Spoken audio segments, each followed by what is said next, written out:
The LSAT's about to get a whole lot harder for a lot of people out there. I'm going to share with you today what to study, what not to study, given the coming changes.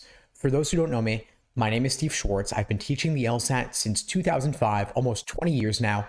I personally brought my LSAT score from a 152 to a 175 on LSAT test day itself. I majored in political science. Humanities was my thing. I hated logic games. It was my worst section of the LSAT at first. Later, it became my best section. And this is pretty typical, actually.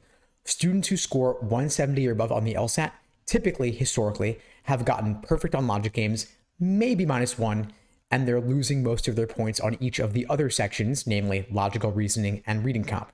Thing is, of course, after the June LSAT, logic games is no longer on the test. Instead, LSAT is replacing it with a second scored logical reasoning section. So for those taking the LSAT in August or beyond this year, you're going to have no more logic games, 2 scored logical reasoning sections, and 1 scored reading comprehension section. This means, of course, don't study logic games. It won't be on your test if you're taking the LSAT in August or beyond.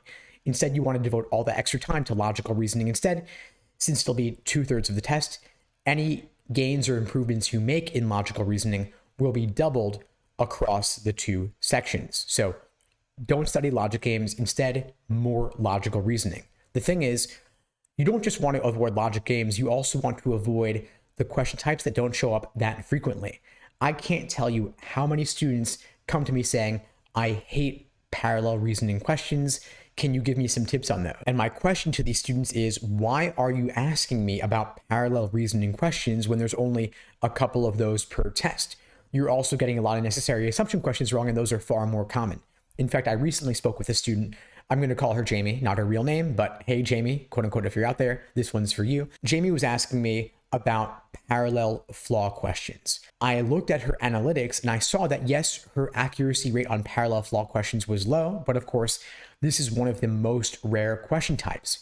Her accuracy was also pretty low, although not as low on flaw questions, and flaw questions are far more common. In fact, they are one of the most common types of logical reasoning questions. And so when we think about what's going to give you the biggest bang for your buck in terms of time invested, it's not going to be making a small improvement at parallel flaw questions or even a big improvement at parallel flaw questions, because let's say you go from getting 1 out of 2 parallel flaw questions right to getting 2 out of 2 of them right. You only increased your raw score by 1 point. Instead, if you go from getting 5 out of 8 flaw questions correct to getting 7 or 8 out of 8 flaw questions correct, you're getting 2 or 3 additional raw score points instead of only 1 additional raw score point. All questions on the LSAT are worth the same, so it doesn't make sense to focus on rare question types or harder question types if they don't show up that often. We want to focus on what's going to be the lowest hanging fruit that will also give you the biggest impact in improving your LSAT score. So takeaways for you here, of course, don't study logic games. Instead, study the most common logical reasoning question types that give you trouble. The 3 most common are necessary assumption, inference, and flaw. The 3 most common out of the roughly 15 types of logical reasoning questions.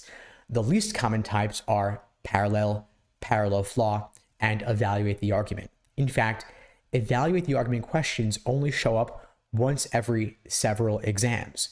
Same with cannot be true questions. They don't show up that frequently. So when you're analyzing your mistakes in terms of what you're getting wrong, you don't want to look at just your accuracy percentage as a whole. You also want to look at the portion of these questions or the frequency with which these questions show up on the LSAT. And that, by the way, is numbers versus percentages reasoning, which actually is important on the LSAT and becoming increasingly important with the removal of the logic games section.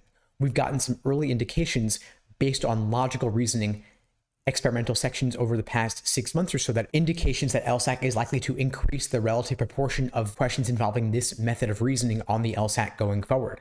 This is, of course, not some radical new type of logical reasoning question, but rather just more of the same quantitative-based reasoning questions we've been seeing on the LSAT over the past several years. If you'd like my help in improving on logical reasoning or any other area of the LSAT, reading comprehension as well, not games, since there's no more games, you can check out the links below this video to book a call with me and my team. We'd be glad to help you out. In the meantime, I wish you all the best and take care.